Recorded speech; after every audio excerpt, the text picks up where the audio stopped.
الشيخ محمود. السلام عليكم.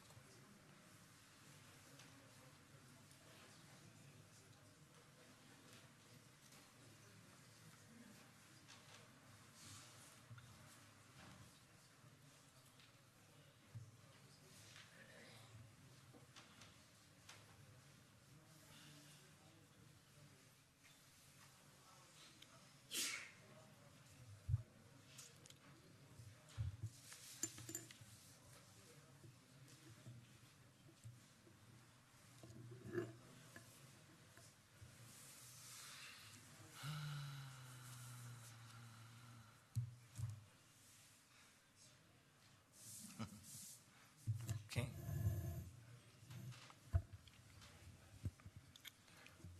بسم الله الرحمن الرحيم. أنا الحمد لله نحمده ونستعينه ونستغفره ونعوذ بالله من شرور أنفسنا ومن سيئات أعمالنا. من يهده الله فلا مضل له ومن يضلل فلا هادي له. وأشهد أن لا إله إلا الله وحده لا شريك له. وأشهد أن محمدا عبده ورسوله صلوات الله وسلامه عليه تسليما كثيرا. أما بعد، فإن خير الكلام كلام الله، وخير الهدى هدى رسول الله صلى الله عليه وسلم، وشر الأمور محدثاتها، وكل محدثة بدعة، وكل بدعة ضلالة، وكل ضلالة في النار. أعاذنا الله تعالى جميعا من نار جهنم. Yesterday in our Tuesday class, we dealt with some issues concerning the ilhad in the names of Allah Azza wa Jal and some of his attributes that the kuffar of Quraysh used to fall into, and how some Muslims fall into those same problems by calling their children Abdul Rasul, Abdul Nabi, Fida Hussein, Abdul Hussein, Abdul Hassan, Abdul Abbas, Abdul Kaaba. And in the process of dealing with that issue, we dealt with a contemporary affair concerning two of the du'at in English, Zakir Naik and the brother Mufti Mink. After that situation transpired, it generated a lot of interest and kalam from the community, especially on social network. So we wanted to take this opportunity out to make a few points very clear, inshallah azza wa jal, keeping in mind that we know there are some people you can never ever make them happy. So never allow your goal, your niyat, never allow it to be, you young brothers, you Muslims, never allow your goal or your objective to be to please people. That's your main goal and objective. Sometimes you have to try to please your parents, you have to try to please your relatives, you have to try to please your wife or your husband.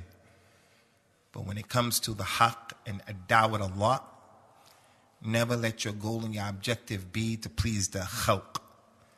Because there's some people, no matter how many ayat you bring to them, they're not going to believe. It's just like that. Because of al-kibr, because of arrogance, because of being stubborn, because of a jahl, ignorance, they're never going to accept it from you, no matter what you did.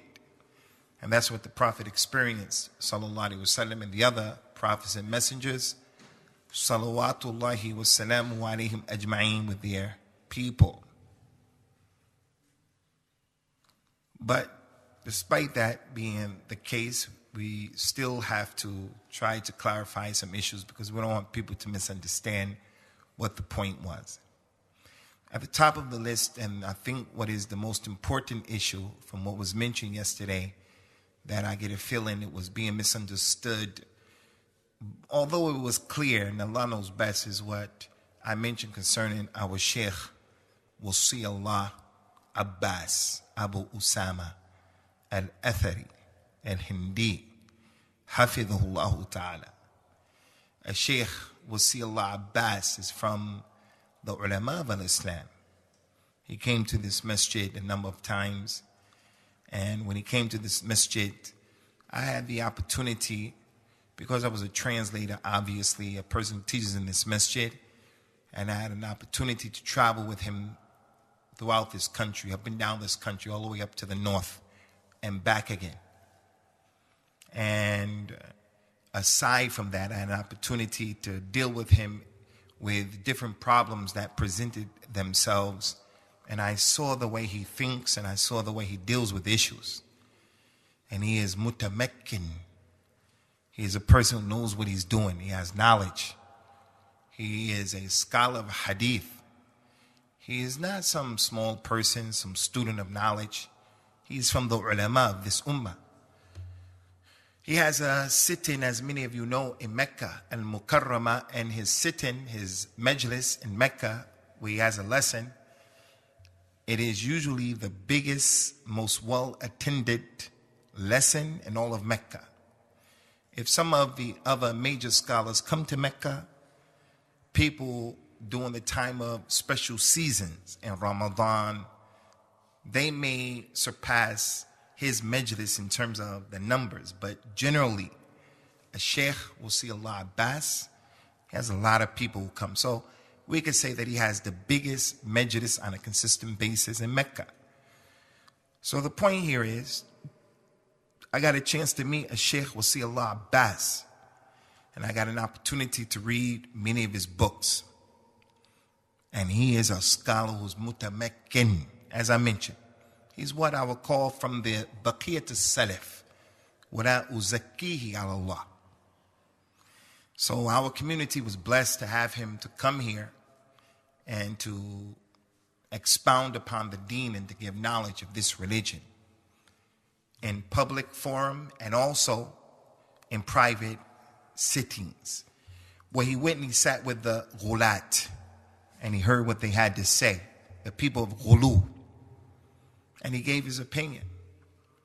So my point here is, yesterday we mentioned that this problem that happened recently with our brother Mufti Mink, where some brother who spoke Urdu in India, I believe, he called up his Shaykh Wasi Allah Abbas, and he mentioned some things about Mufti Mink. And one of the things that he said was, one of the criticisms of Mufti Mink is that he was given the tafsir of Surah Taha. And in Surah Taha there is an ayat that the people of the Sunnah hold on to, they memorized. Ar-Rahman wa ala al-arsh istawa. The questioner, when he called the Shaykh Wasi Allah Abbas, he said that Mufti Mink intentionally did not give the tafsir of this ayat. And there's no dalil for that. But that was used as a criticism against the brother Mufti Mink. He also mentioned that Mufti Mink was on the aqidah of the Asha'ira, an aqidah that is dalala, an aqidah that is against al-Islam. It is the aqidah of many of the people on the Hanafi madhab in the Muslim world today. So it's an aqidah that's away. Imam Abu Hassan al-Ash'ari himself, rahimahullah ta'ala, left that aqidah before he died, and he said, I'm on the aqidah of the way of the people of the Salaf. So as a result of that, Shaykh Wasi Allah Abbas advised the people to avoid him and not to listen to Mufti Mink. So yesterday I told you brothers, my students, I've been here about 7, 8 years, I don't know. Some of you brothers, Ismail, Adawi, Nuruddin, many of you brothers, Zakaria, Afdal, you brothers have been here in over 95% of the classes that I've been given. They're like my sons, my children, my students.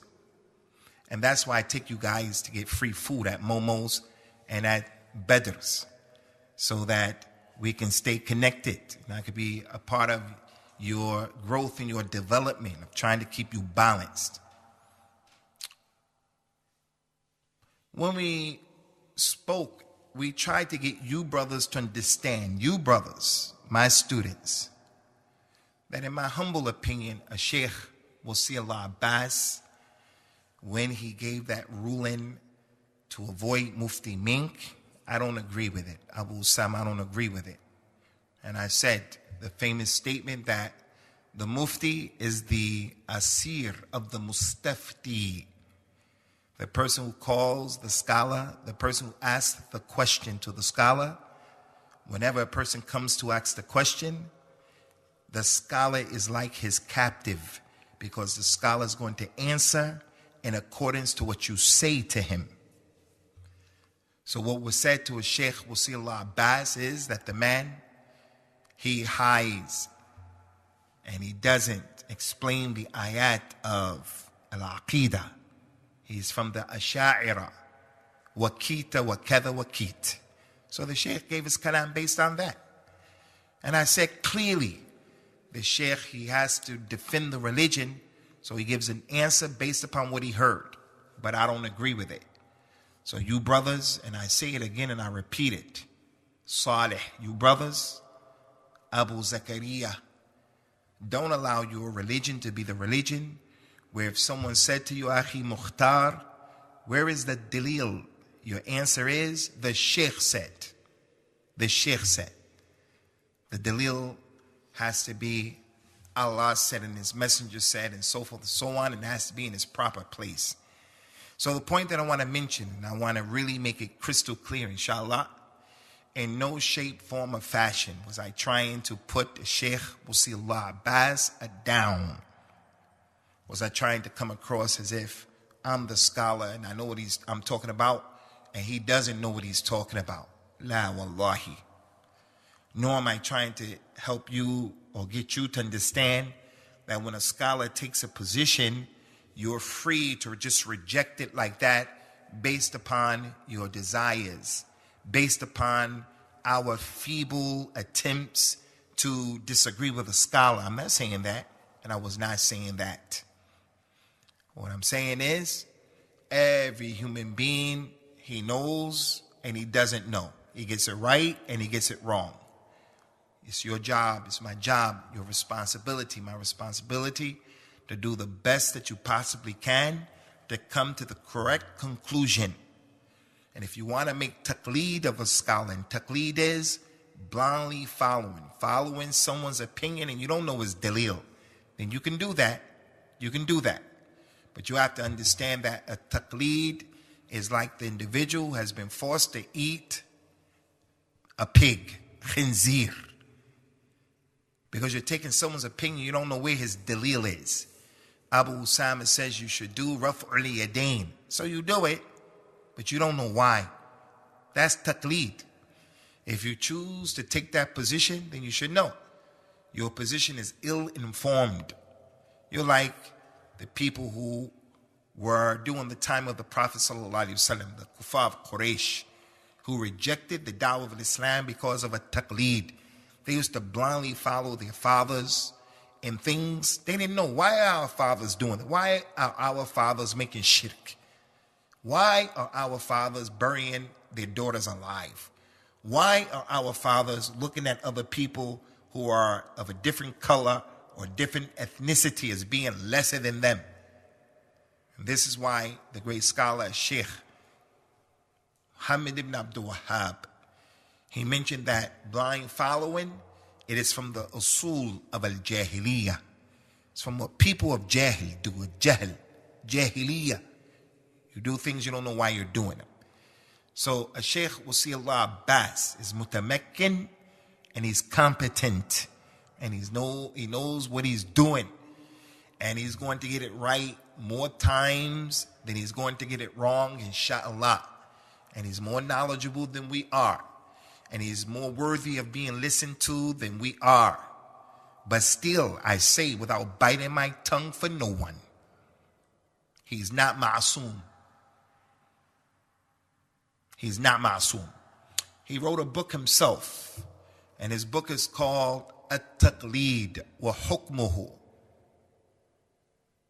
The ruling of blind following in light of the Quran and the Sunnah. And as I mentioned to you yesterday, he himself has taught us, and he continues to teach, that he doesn't set himself up as a person who should be unconditionally listened to or obeyed. So that's the first point. I want to make that very clear. That in no shape, form, or fashion was I trying to put a shaykh who see Allah Abbas down, nor was I trying to get people to disrespect him or any scholar in al-Islam. So we have to be balanced in this issue. We respect the ulama of al-Islam, but in respecting them, we realize if they get it right, like the last khutbatul Jummah, they get 2 rewards. If they get it wrong, they get 1 reward, and that goes to show that they're special, they're different. But we don't blindly follow anyone other than the Nabi sallallahu alaihi wasallam when we have the ability to weigh the proofs and so forth and so on. That's the first thing. Secondly, as it relates to our brother Mufti Ismail Mink, since yesterday, I received a number of calls from different people who I know. All of them people I have respect for, I have love for. And they were calling me saying, why are you defending Mufti Mink? Why did you say what you were saying? This issue was brought to me about a year ago. I heard people starting to talk about this brother who's giving dawah ilallah. And I said to those brothers, some of whom who called me today, after they heard what was mentioned yesterday, I said to them a year ago, where's the dalil that you have against this brother that takes him off of the sunnah or makes him a person who we shouldn't listen to? Where's the dalil? Wallahi thumma billahi thumma tallahi. To this day, they didn't present any of those proofs. And I began to receive phone calls today after fajr time. So I was asking everyone. I heard from before this kalam, where's your dalil? Because wallahi, Mufti Mink, he has a haqq upon me.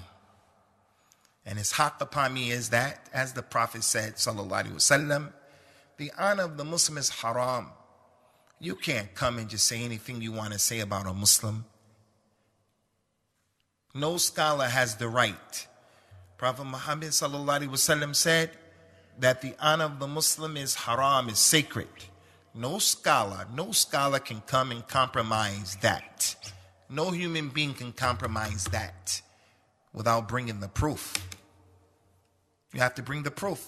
His blood is haram. You can't take this man's blood unless you bring a proof to show that his blood can be compromised. His wealth can be compromised. You can't just come and make a claim and then I, Abu Sam, I'm supposed to listen to you. So from Fajr time, I said, where's that dalil? Right now, we pray Isha. I didn't receive a single dalil. Some of the criticisms against Mufti Mink, and it goes to show the nature of our community, Salafi people I'm talking about, people who claim to have a connection to the Kitab and the Sunnah.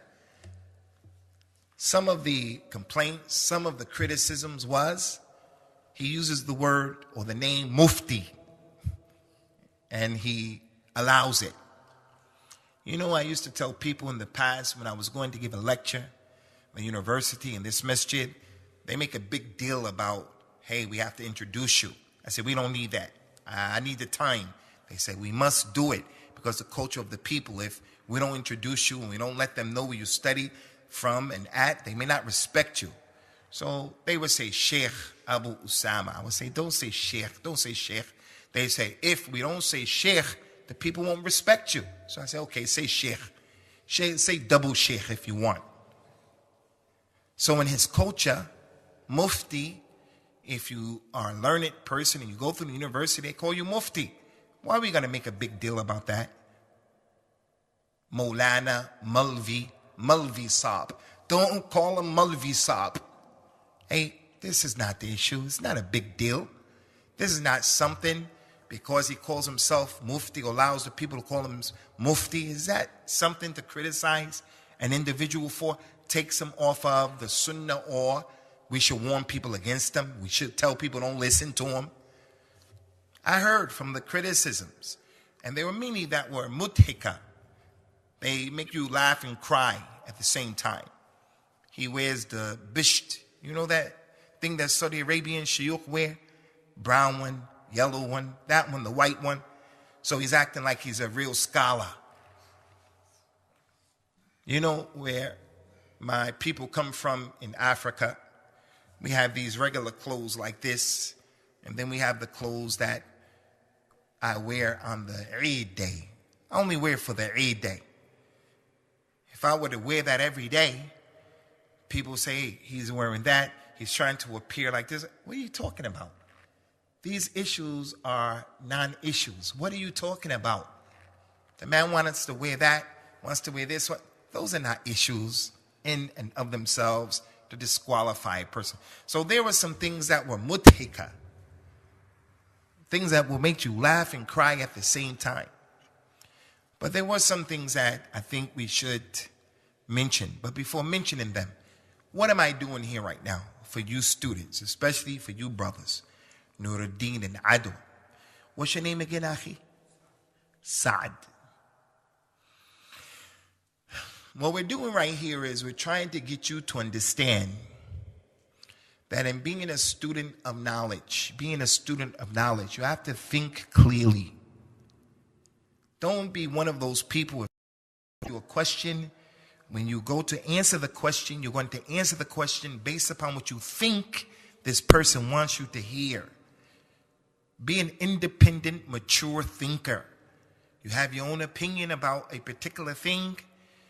Listen to it, take your time, and say what you believe and say what you think based upon proofs. You may be wrong, but inshallah, if you're sincere and you're a man about it, when you say what's wrong, the person inshallah will be able to discuss with you with proofs, and he'll be able to convince you why you have to change that position. But don't be an individual who answers people and you talk to people and you take positions because you want to fit in. Don't be like that. Al-Imam al-Shafi'i, he said, Irda'u nas amrun aziz wa mustahil. Trying to please the people is something that is very difficult and it's impossible. Don't make that your goal and your objective. If I came to one of you guys, and you guys are young brothers, and I said to you, what do you think about this and that? And then you start looking at me and you start figuring out, what does he want me to say? This is how I don't want you to be. Form your own opinion based upon your knowledge, based upon your experience, based upon what you believe. And you say that thing. You believe in that thing. But be flexible enough so that when someone comes to you with what shows you your position is wrong, you leave your position. It may turn out that our brother Mufti Mink is a problem. It may turn out.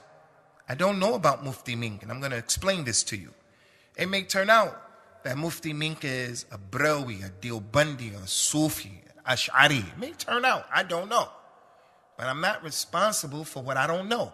And I don't care for all of you here. I don't care. You and my friends, or this sheikh or that sheikh. I don't care. I'm going to judge the brother based upon what I know. So let me share with you what I know, so that people can understand Mufti Mink. I went to Malaysia a few years ago, and I arrived there to do a program with a brother who I hadn't met up until that point. His name is Abu Mus'ab al-Qadi. He was giving dawah. I had seen some of his talks on the internet, and it was clear to me that brother was trying to give dawah to the Sunnah and Salafiyah. I looked at it, it was clear to me. But you know, some of these people from the Ghulat, they hate everybody who's not with them. So they made tabdi of that brother as well, because he's just not with them. So I couldn't wait to meet that brother. And I got a chance to meet him. But anyway, when I went to Malaysia, the shaykh, the brother, Hussein Yi, who is of Chinese origin living in Malaysia, he graduated from Medina way back in the day. And he brought the sunnah to Malaysia, gave dawah to the sunnah. So when I arrived in Malaysia, he heard that I was there. And he was having some kind of dinner for some of his projects. And brothers like Hussein Yi, Bilal Phillips, Zakir Naik, these people were working for Islam. They're not sitting being theoretic on an internet. They're working. Everybody has something to do. Everybody. And at this critical time, for Salafi people to be preoccupying themselves and other people and their brothers with these arguments is asinine and retarded. Something's wrong with this equation. Hussein Yi. I saw he had a house that he lived in, and also in his house it was a center, markaz, boxes all over the place where volunteers used to come and put all kinds of literature in the boxes to pass them out to the Malaysian community who are in need of dawah, and also the non-Muslim community, Chinese people, and so forth and so on. In his house or next to his house, he had a room where he used to give lessons. His guests would give lectures there. I gave a lecture there. But when he heard that I was there, he said, I want you to come to be a VIP at my dinner. I went to one of his places. There was a mansion that the Prime Minister, the ex-Prime Minister of Malaysia, his daughter and her husband lived in that mansion. They got a divorce. So the lady either gave him the mansion or he purchased the mansion from her. I don't know the story. But that mansion, what is it being used for? It is a boarding school for people to memorize the Quran, young boys. 80 young boys, 80 to 100. I saw that. So he needs money for that. He had like 3 schools like that. He had his center. He has his dawah. He has so many issues. Plus he's traveling all around the world. So he said, I want you to come to my fundraiser, the dinner. When I went to the fundraiser, Mufti Mink was the keynote speaker. This is how I met Mufti Mink. I have nothing between me and him. I met him one time in this dunya. So when I went to that place, I arrived a bit early. So we went in the back room, the VIP section, and I had a chance to meet him. My first time meeting him. I'm older than him. He stood up, he gave me respect. We gave love to one another, shook hands, hugged. And there were important people sitting around, about 15 to 20 people. So I began to ask him. I'm not going to the very first meeting that I'm with him and say, are you Salafi? Who does that? Who in his right mind does that? Who does that? So you have to break the ice. You have to get to know the person. So I began to ask him about Zimbabwe, a country that I had some knowledge about. Robert Mugabe. What's happening with the indigenous African Zimbabweans in that country? What's going on? I was impressed with his candor, with his straightforwardness, with his knowledge of the reality of what was going on. He wasn't trying to be politically correct, and there were important people around. People from the different embassies, Kuwait embassy, the Saudi Arabian embassy, different people were there. And he talked to me straight. That discussion led us to start talking about the religion. Who's giving the indigenous Africans of Zimbabwe dawah? He said some things. I was impressed with him about his candor and his straightforwardness and his bravery and what appeared to be truthfulness to me. And in the midst of all of that, it sounded to me as if he was calling to the sunnah. It's time for him to go out and to talk. Usually in these types of situations, the person is going to speak about sadaqah, the ayat of sadaqah, the hadith of sadaqah. And this was the upper echelon of the rich people, Muslims of Malaysia. A ticket cost $500 a plate. You're not going to eat $500 worth of food. It was to help his programs. And plus, they asked for more money. So it was the elite of Malaysia there. And the room was packed out. Like this masjid, from here to there, it was that many people, packed out. When he began to talk, he spoke about a tawheed, the importance of a tawheed. That's what I heard. I was amazed. Because sometimes in a situation like that, when a person is going to speak, he may not be ready. It may not be the best topic. Different variables are going on in the equation. Different nuances are taking place. He drops the ball. But this brother was talking about tawheed, and I was sitting there and I was saying Allahu Akbar, because the Malaysian people are in need of the dawah to a tawheed. The boy and the girl, they get married. After getting married, they go to the local mountain and they put cake and cookies and candy at the foot of the local at the mountain and ask the God of the mountain to help them and to protect their nikah. And he talked about tawheed. He was articulate. He was astute. He was funny. He was all of those things that the speaker needs to be in order to get the audience and to get the message across. After that, the next day, in Hussein Lee's place, he gave another talk, and I was there with the people, and we were sitting together, and then I gave a talk. He gave a talk about a tawheed again. And I gave a talk about the sunnah. And then we parted company. That's my personal relationship and my meeting with that brother. As I met you people. I met you people. I know you people. I had personal meetings with you people. In addition to that, I saw some of his videos. And every video that I ever saw of him, he was talking about something that was correct in Islam. I never saw him, never heard him talking about a tashayyur. I never heard him talking about Sufism.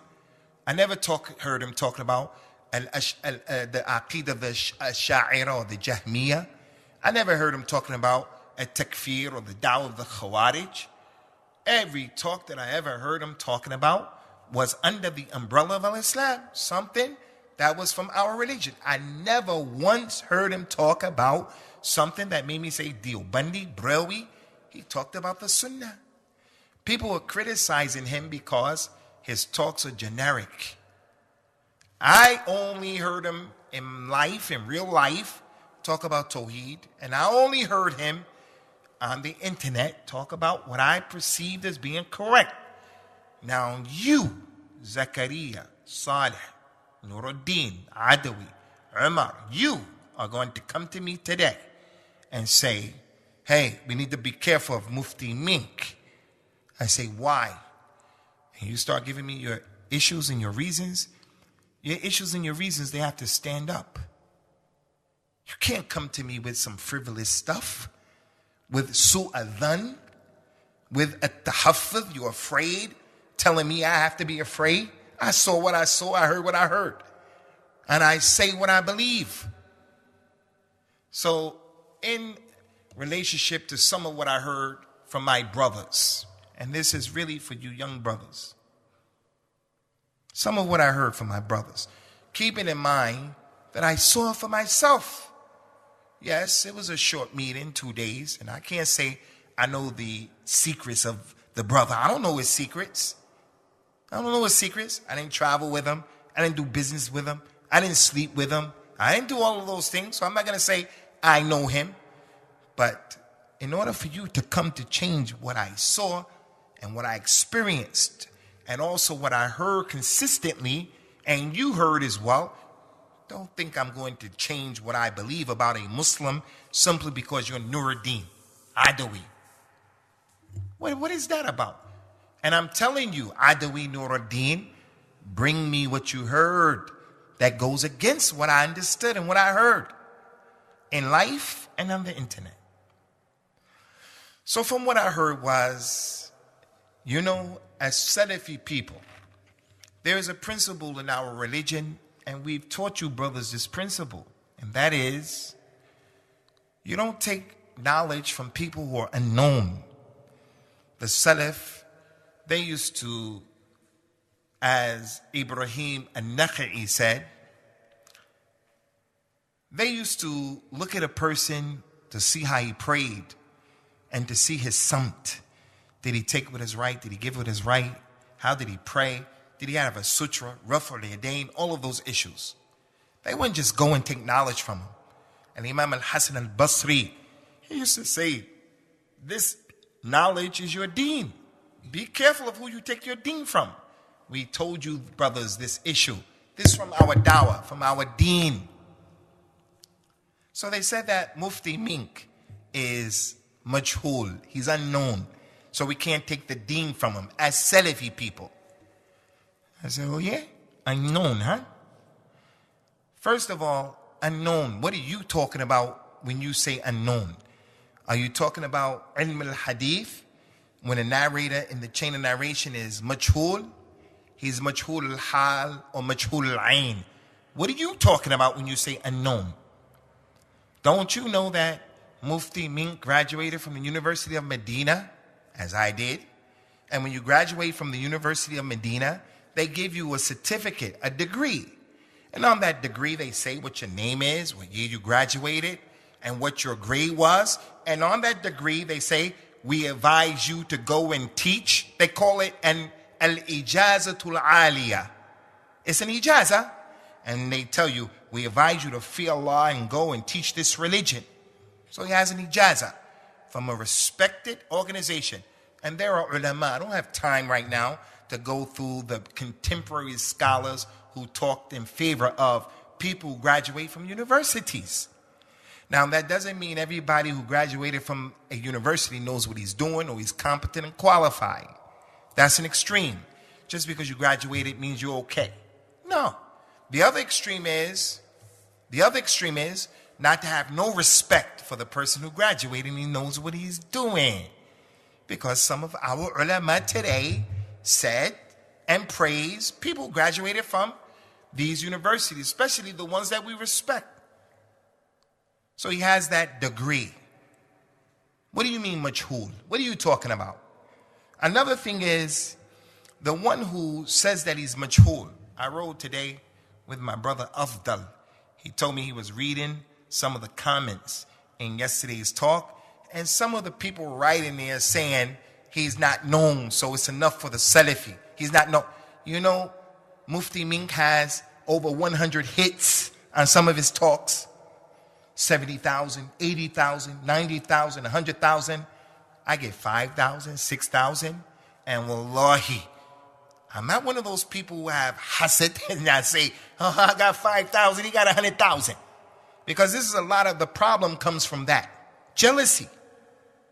I say, alhamdulillah, 100,000. So the guy who wrote, he's unknown. You're the one who nobody knows you. Abu Abdullah Salafi, Abu Dawood Salafi, Salih Al-Ghani Salafi. Who is Salih Al-Ghani Salafi? Who knows him? As for Mufti Mink, you go to any masjid in this city and say, you know, people know Mufti Mink? More than half of the people are going to say, yeah, we heard of that name. Salafi, Brawi, Ikhwani, Tablighi. So what are you talking about? And in addition to that, and the last point is, I had my own personal meeting with him, one-on-one. Me. I heard him in a one-on-one, along with other people there, and I heard him giving dawah, and I saw his talks. So he's not unknown to me. I know enough about him where I feel comfortable. If you don't feel comfortable, then that's okay. I don't give you a hard time about that. You don't listen to him. You don't listen to him. But warning other people, putting pressure on people, looking at me as being someone who doesn't know this religion when I say what I'm saying to you right now. And there's another problem, ikhwani, this inability that we have of understanding and trying to appreciate the other person's opinion. The people of Ghulu, the Ghulat, two of their people spoke against Mufti Mink. Mufti Mink has more knowledge than both of those people. I wouldn't mention their names, but if I mention their names, I wouldn't be sincere, I don't think. And that's another thing about when you talk and you warn about people. The scholars who used to talk about the narrators, they made conditions to make a person capable of talking about narrators and people. And the first condition, you have to have ikhlas. You talk about them because you were really trying to defend the deen, not because of asabiyah. Mufti Mink memorized the book of Allah. All you have to do is listen to the guy, and you can see that the brother, he has something to give. That's the first thing that I heard. So that's my position about that. Number two, I heard, Ikhwani, that one of the reasons why Mufti Mink is a problem is because his father is a shaykh from the Deoband school. So he taught his son. His father is a shaykh. And he also went to the Deoband school. Why did he go to the Deoband school? Before Al-Medina, after Al-Medina? I say to you guys, I don't agree with the way of the Deobandis. The way of the Deobandis is a problem. The sheikh from Pakistan who was murdered and assassinated. What's his name? Zahir Ilahi. What's his name? Ilahi Zahir, what's his name? Ihsanullah Zahir. He wrote a book about the Deobandis. That expose of the Deobandi way is clear. So it's a madhab that's a problem. But because this man's father went to the school of Deoband, how can you make him guilty of anything? Where is that at in our religion? My father is a mushrik. You're going to make me responsible for what my father is upon? You brothers are practicing your religion and your fathers are not practicing. Are you responsible for that? That's some Christianity. Jesus died for our sins, making Jesus responsible for other people's sins. Dhunub and ma'asi. Hashirillah. وَلَا تَزِرُ وَازِرَةٌ وِزْرَ أُخْرَى. No one will be caused to carry the burden of someone else. And the fact that the brother went to the Deoband school, how many people do we know went to the Deoband school? And now they're on a Salafiyya, now they're on the Sunnah. How many people we know that? My point here, Ikhwani, is that these types of criticisms are a problem. Yes, if a person of experience were to see that, he has to perk up and he has to pay attention. There may be something. But a Salafiyya is just. There's justice in Salafiyya. You don't allow an issue like that to be a bona fide criticism. And when we talk about the science of a jarh wa ta'dil, when those scholars used to criticize narrators, they would criticize them with a criticism that was just, not a criticism that was unjust. We saw him sitting and he had his hat off, so we can't listen to him. That's not a criticism that's just about the man's knowledge and his adal and his taqwa, his ilm. That's not enough. What are you talking about? It's not enough by itself. I have to be fair in that. The other thing about this particular issue concerning him coming from the Deoband way, what is it that we don't get? If a person comes from that background, he goes to Al-Medina, he studies, he goes back to that background. In that type of environment, it's tough for him to exist. Why can't we appreciate that? And why can't we hope for good? And why can't we comprehend and understand the difficulty of that type of position? We're rough and tough.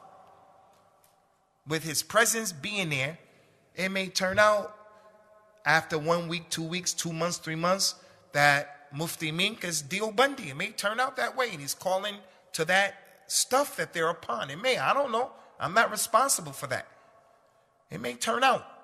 But right now, I'm responsible for judging on what is apparent. And if the brother is in that situation trying to change those people, why not make dua for the man? Why not hope that this man is going to be a key? And you know another thing? Some of those people where he is in South Africa, there in Zimbabwe, some of those people have threatened his life. People who are from the Deobandi way. People who are from that area, from that mentality. They want to kill him. They want to harm him. So if he was in fact totally Deobandi like that, as you're saying, well, what is this?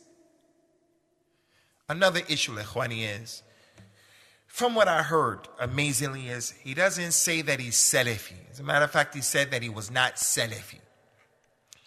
Okay, I want to ask you people, the brothers who mentioned this to me and you people sitting right here, did you ever hear a Shaykh Ibn Uthaymeen say that he was Salafi? Did you ever hear Shaykh Ibn Baz say that he was Salafi? A Shaykh Sa'd al-Shitri came here. He sat on the legend of the Kibar al-Ulama. Did you ever hear him say that he was Salafi? What is this small, narrow-minded thinking? If he doesn't give the rhetoric and say that he's Salafi, then there's a problem. Listen to what the brother is saying. The brother is preaching and teaching the people against worshiping graves, blind following to the degree like we have in his culture. Listen to what the brother is saying. We're putting a lot of emphasis on this Salafi, and it's important in its proper time, place, and context. But what is more important is the essence and the reality. So because the Shaykh doesn't say he's Salafi, and you're sitting there waiting for him to begin his talk, and alhamdulillah, and he doesn't begin with that, you say he's not Salafi, he's not good, we shouldn't listen to him. This is immaturity. And I think after all of these years, you brothers who are sitting before me, you have to be a bit more mature in that. Be more balanced in that. Be more balanced, more intelligent, more Islamic than that. We hear people speaking the rhetoric and all of the right words, Salafi this, Salafi that, this, that, but our behavior is something else. So it is important, as we mentioned many times, to say with your lisan, that's important. Say, I believe in Allah, and then be upright. It's the ijma of the ulama of Islam. You have to say La ilaha illallah to embrace this religion. You have to say the shahadatain in order to come into this religion. It's ijma, if you have the ability. You can't say the niyyah is in my heart and that's it. You have to say it. But the actions are ablagh min al-aqwal. The actions are more profound than the words. They are stronger, they are bigger dalil, and they speak louder than the words. So listen to what the man is saying. Listen to what the man is saying. In addition to that, Ikhwani, from what I also heard, and this is the last point, inshallah, from the points that I deem as being worthy to mention, because some of them is mudhika. He was reading the Quran. Whenever he gives a talk, he starts reading the Quran with a voice that has a melody. He's giving a talk like I am, and when he comes to the ayat of the Quran, he reads the Quran in a nice way. He's showing off. Did you bust that man's chest open to find out is he sincere or not? What kind of complaint is that? Criticism. I heard that, wallahi. So there are some issues I won't pay attention to. I won't address here.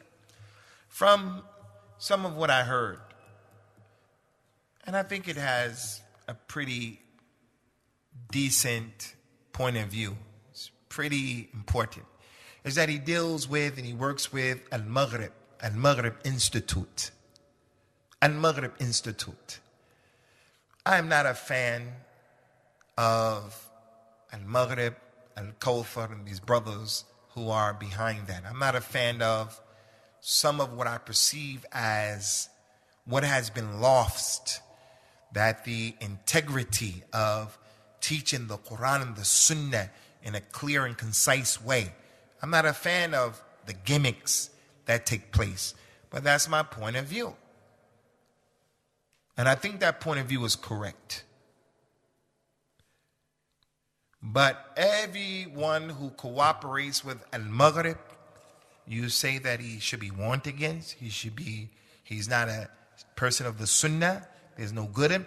Everybody who works with al-Maghrib, everybody, because he worked with al-Maghrib, he's a problem. Hey people, how are you judging? How are you judging? How are you judging? No doubt, there is a principle, because I can see some of these people of ghulu jumping up and down, saying, yeah, but the Salaf used to not sit with people of innovation and this and that and this and that.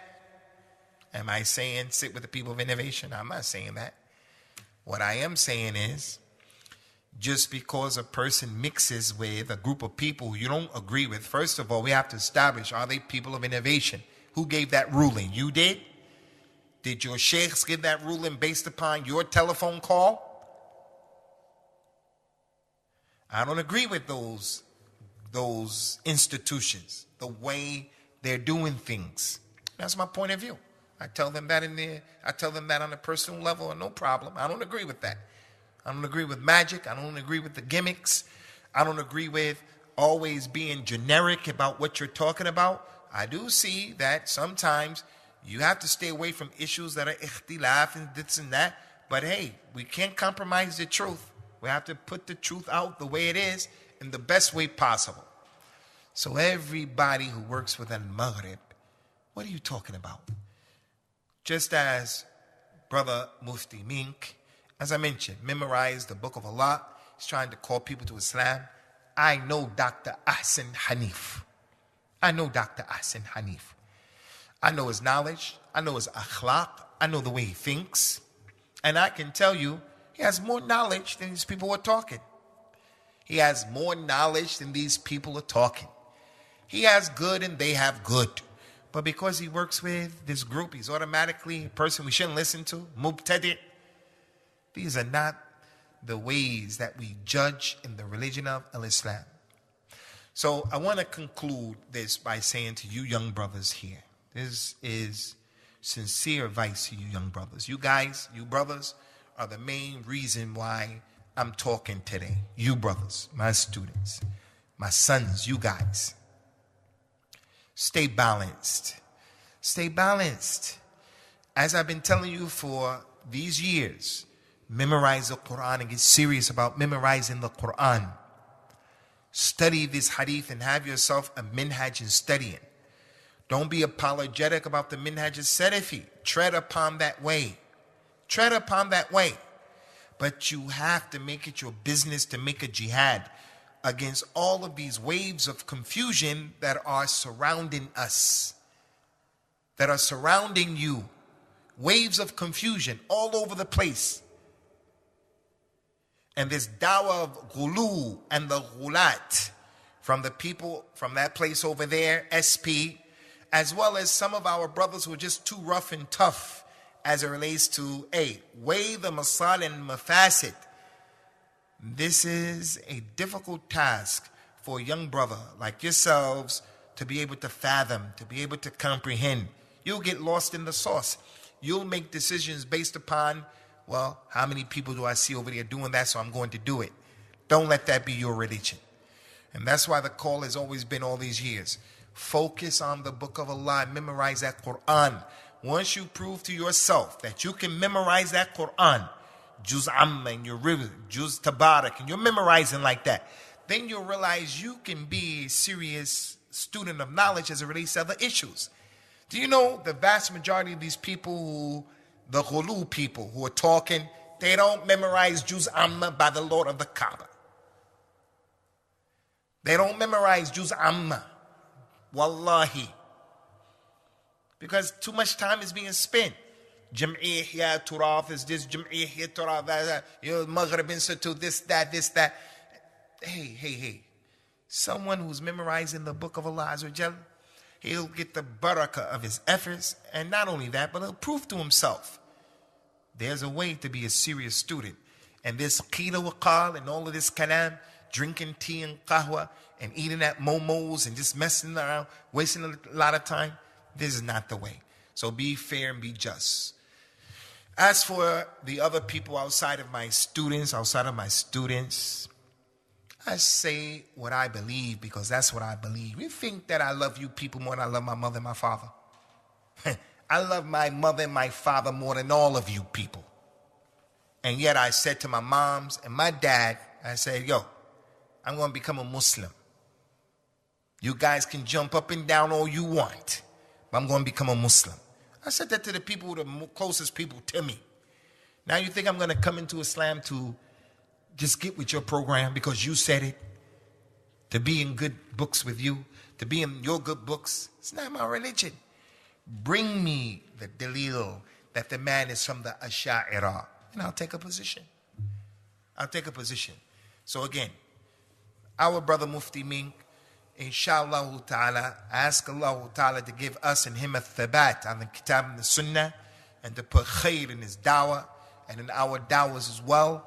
If it turns out that Mufti Mink was on something else, do I have pie in my face? Do I have mud on my face? La wallahi. Because of those ayahs and those ahadith of the Nabi sallallahu alaihi wasallam. The Prophet told the people sallallahu alaihi wasallam, "Man radda an irdi akhihi, radda Allahu an wajhihi yawm al-qiyamah."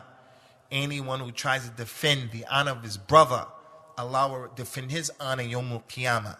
I'm just trying to defend this brother's honor based upon what I know.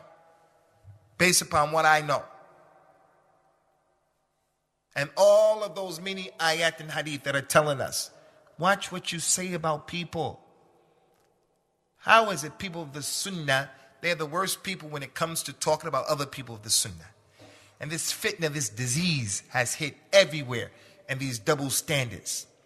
My shaykh, Ali Hassan al-Halabi, he's my shaykh, Ali Hassan al-Halabi. People jump up and down against him, jump up and down. It's not because he's my shaykh that I say my shaykh to be against you. It's because you people are bringing what is da'if, blind following, fanaticism. He wrote a book about the way of the salaf when it comes to a jarh and talking against people and so forth and so on. Another shaykh in Yemen, his name is Muhammad al-Imam. He wrote another book, similar to the book of Shaykh Ali al-Halabi. It's called Al-Ibana. It's almost the identical book. These people of Ghulu, they were saying Ali al-Halabi, he made up false principles. Ali al-Halabi believes in the unification of the religions. Ali al-Halabi this, that. When the other Imam, the other Shaykh from Yemen wrote a book similar to his book, very similar. He wrote the book. The people from these ghulat, some of their sheikhs praised the book, and some of them went to Trinidad and they taught the book, and they praised the other book. And then when fitna came about, and this and that, we don't come and we don't say, look, you are spreading the dalala of Ali al-Halabi. We don't say that. These people have double standards in everything. So you brothers, stay away from that. Just make yourselves preoccupied with that which is going to benefit you in this deen. This is what we wanted to mention to you, brothers, inshallah, in the way of just advice that be wary about taking positions for or against based upon ignorance and based upon your emotions. Take positions based upon what you believe. And once you take that position, then don't play around with it. It's your religion. This is the deen of Allah Azza wa Jalla. You believe that? Then be sincere in it. Someone brings you something that shows what you're doing, what you're saying is wrong, then you change that issue. You change it. Don't be, muta'assib on that particular thing. Having jalt, you don't move. No flexibility. Don't be like that. Because we all get it right and we all get it wrong. We all know sometimes and we all are ignorant at other times. So if you brothers have any questions, inshallah, you can put your question forward for the next 5 minutes, and that's it. Another thing, ikhwani, we're not in agreement neither with anyone who is overboard with Mufti Mink. We're not in agreement with anyone who's overboard with Mufti Mink, using our words to support political games or to make a political gain. Neither. This is the religion. So let's avoid all of this kalam farigh and do the things the proper way. Those of you who came to hear Kitab al-Tawheed, maybe Kitab al-Tawheed had more right to be listened to, but I just wanted to deal with this, especially because of the problem the Shaykh Wasi Allah Abbas. Don't want anyone to leave this place or to exist thinking that I want to disrespect the Shaykh, or I meant to disrespect him, or I will allow one moment to pass where I'm disrespecting our Shaykh, who is a murabbi, teaching us not to be people who are blind followers. A man who has, what do you call that? Shuja'. He has courage. Because Shaykh Wasi Allah Abbas is in Mecca. And pressure was being put on him to take positions that he didn't agree with. Positions against people that he didn't agree with. And the Shaykh stood up and said, no. And he spoke his mind. He spoke his mind. He gave advice. In Mecca, pressure was being put on a Shaykh Wasi Allah Abbas to this very day. But because he's from the Baqiyat al-Salaf, وَلَا أُزَكِّيهِ عَلَى اللَّهِ, because he was like that, a muhaddith, he had the izzah. And there's another thing about our masjid, Green Lane Masjid.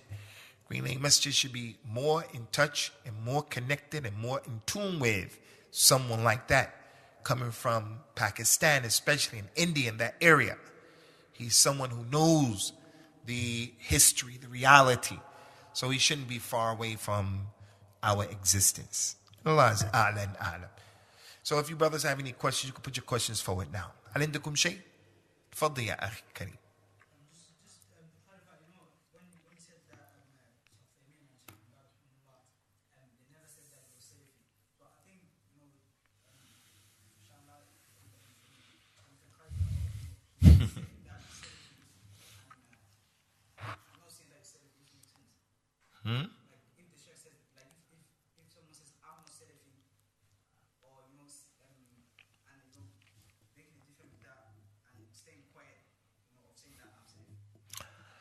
Now, when I mentioned that Shaykh ibn Baz and Shaykh ibn Uthaymeen, when and where did they say that they were Salafi? Shaykh ibn Uthaymeen said all of these groups have a problem, and the closest group to the truth are those who call themselves Salafi.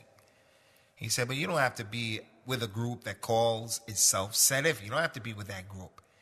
So you won't find him calling himself Salafi. So the brother is saying, yeah, but although it's Shaykh ibn Baz and Shaykh ibn Uthaymeen, you may not find very easily where they said that they were Salafi, although they did say the way of the Salaf was the truth. They said that, so don't get that mixed up or twisted. They said that the way of the Salaf is the truth. But although you may not find them saying, I'm Salafi, they never said, I'm not Salafi. Whereas I heard that Mufti Mink said that he was not Salafi. So what do you say about that? Well, that kalam of Mufti Mink, I never heard it personally. I never heard it. But as I said to you, what I did hear with my own ears, number one was da'wah of the Quran and the Sunnah, the da'wah of the Tawheed, the da'wah of holding on to the Sunnah. I heard with my own ears in many of those talks that he has given the importance of following the way of the people of the past, the people of who were with the companions and so on. I heard that kalam. So now, if there is some kalam out there where he said, I'm not Salafi, I'm not Deobandi, I'm not Brewi. Okay, why don't we highlight that he said, I'm not Brewi, I'm not Deobandi? Why do we just highlight, I'm not Salafi? I said, alhamdulillah, he said, I'm not Brewi, I'm not Deobandi. He made al-bara from them. So what I'm going to do is, I'm going to take that kalam, I'm not Salafi, and superimpose it on what I heard his da'wah was. And I'm going to assume that the brother said that because of his environment. And Allah knows best. I may be wrong, I may be right. You know the crazy thing, Ikhwani, disturbing thing is, people want to see the man destroyed. People want to see me destroyed. They want to hear this opinion of mine and say, this guy wants to open up the door to let everybody come into Islam and the Sunnah. And I say, you people are rough and tough and nasty. And you have double standards. And you don't have knowledge. So as I mentioned, I heard he said I'm not Salafi. And I'm not Deobandi. And I'm not Brawi. Why do we only focus on I'm not Salafi? But we're making him Deobandi. Okay, you also say I'm not Deobandi and I'm not Brawi. Okay, alhamdulillah. So I'm not Salafi. Okay, this is a problem. What's the problem? Well, I don't like that he would say that. But because I know his environment and because I heard with my own ears, anybody can go and listen to his talks and you can hear what the man is saying.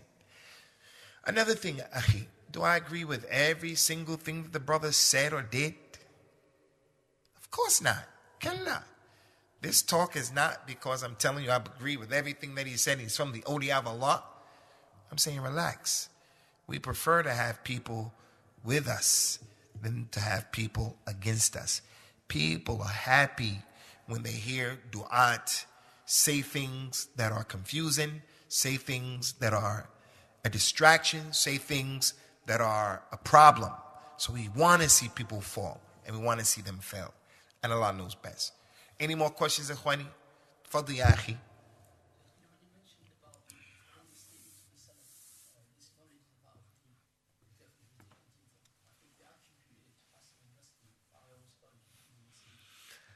Many of the Salaf had made this statement. Many of the Salaf. It's like Imam Malik's statement. Imam Malik's statement about al-istiwa.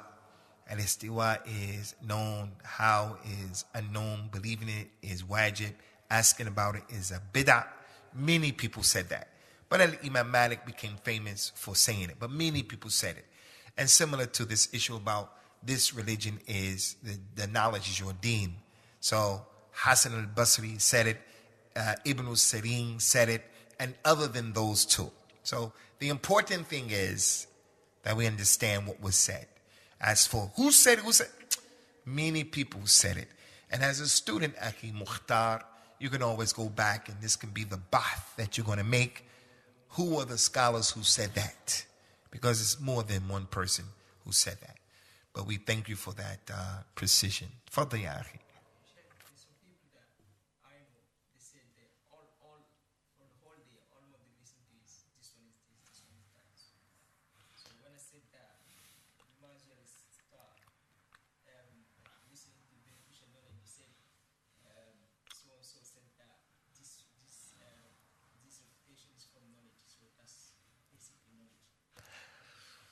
As for what my man is saying, my brother is saying that he knows some people who, all day, this is what they listen to, this one is this one is that. And then when he advises him and say, hey, why don't you listen to some beneficial knowledge? The person says, this is beneficial knowledge. We'll say, first of all, refuting people of innovation and identifying people who are innovators and things like that. It is from the important aspects of the religion. Al-amru bil ma'ruf and al-nahy anil munkar. That's why you have in the books of the ulama this issue. Al-Imam Ahmed, he refuted the Jahmiyyah. Al-Imam al-Darimi, he refuted them. Al-Imam Ibn Manda, he refuted them in books that are by themselves. So that's from our religion. No doubt about that. No doubt about that. But we find that this fitna that's going on right now, it is a fitna that has been identified by the major scholars of our time. Like Al-Imam Abdul Muhsin al-Abbad. Like a shaykh, Salih al-Fawzan. And I think we have to be careful about throwing these names around because really that's how the dawah has been reduced to, throwing names around. I heard one of the people of Ghulu in America, he had told the people, if anybody plays around with this dawah, I'm going to tell Sheikh Rabi about you and I'm going to get you right. Making the people afraid. Shouldn't we be afraid of Allah? Where's the tawheed and the khawf of Allah? What are you talking about? If you don't, who are you threatening people anyway? What is that, kalam? So the point here is that those major scholars of Islam, like Shaykh Abdul, they identify this as fitna between the shabab. And they say, turn to beneficial knowledge. Wallahi, ikhwani. For one of us to sit in the class to learn about the ahkam of nun as-sakin and to learn about the 40 hadith of al-Imam al-Nawawi, to read the tafsir of Juz Amma, these types, to start studying Arabic language, alif, ba, ta, tha, jim, kha, ha, these things are more beneficial than he said this, he said that, he's this, he's that, because there's so much information out there with what has happened over the years, and it's so much confusion. Wallahi, these people who warn against other people, scholars warned against them. Scholars said they shouldn't be listened to. So the person who's on that side saying, Shaykh so-and-so said about this, well, that Shaykh said about them, this and that. So where does that leave us? And it's just a case of confusion. So you brothers, my students, you brothers, don't busy yourselves with that. And this is why we don't really deal with these things in this class. And you guys don't come up to me asking me those questions. And I can see some of you, like you have your knife out right now, say, oh, this is the chance now. I'm going to ask them now because the floor is open. Because it's the opportunity. Because, we don't have time for this stuff. We're going to stop here, inshallah, because Asghar Sabi has to go, inshallah. But Asghar, hold on. I got to let Abdul ask the last question. Because the what? The traffic. Oh, the football. And we definitely have to get out of here before them football fanatics come. Deal with another group of people. Ghulu. Tfadda ya akhi, Afdal.